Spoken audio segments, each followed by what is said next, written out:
Students, अब आ गया है हमारा स्टोरी टाइम। कहानियां सुनना किसे नहीं पसंद। आपने भी अपनी दादी नानी से बहुत सी कहानियां सुनी होंगी, तो ऐसी ही एक मनोरंजक कहानी लेकर मैं भी आई हूँ। हमारी आज की कहानी है बीज की, जिसने अपनी बातों से कई लोगों के मन बदल दिए। एक बार की बात है, एक नदी के किनारे एक बीज पड़ा हुआ था। वह बहुत छोटा सा था। वहां एक चिड़िया आई। वह चोंच मारकर बीज को खाने लगी।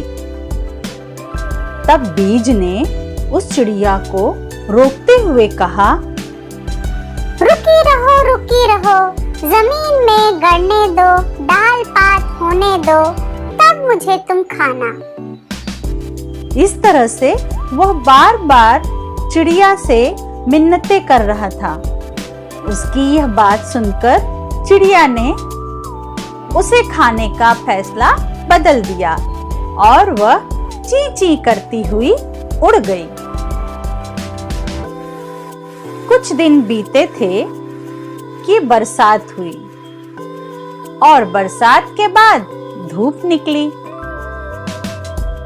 पानी और धूप पाकर बीज में अंकुर फूटा और वो बीज एक छोटे से अंकुर से बढ़ता हुआ कोमल कोमल पत्तों में बदल गया।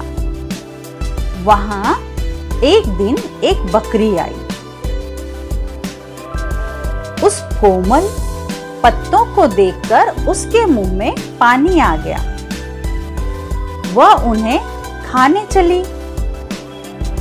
तब उस कोपलों ने कहा, रुकी रहो, जड़ को गहरे जाने दो, खाद पानी खाने दो, तब मुझे तुम खाना। इस तरह से उसने बकरी से भी बहुत मिन्नतें की। बकरी भी उसकी मिन्नतें सुनकर मान गई और वह मैं करती हुई वहां से चली गई। थोड़े दिनों बाद वह बीज एक छोटे से पौधे में बदल गया और उस पौधे को देखकर एक गाय वहां आई। उस पौधे को खाने के लिए उसने अपना मुंह खोला। इतने में पौधे ने कहा, रुकी रहो, डाल पात होने दो, खाद पानी खाने दो, तब मुझे तुम खाना। गाय ने सोचा, ठीक है, अब यह इतनी मिन्नतें कर रहा है तो मैं इसे नहीं खाती हूँ। उसने भी उसे खाने का फैसला बदल दिया और वह रंभाती हुई वहां से चली गई। बहुत दिन बीत गए। एक दिन वो तीनों उस जगह पर आए और उन्होंने एक दूसरे से पूछा, वो छोटा पौधा कहाँ गया?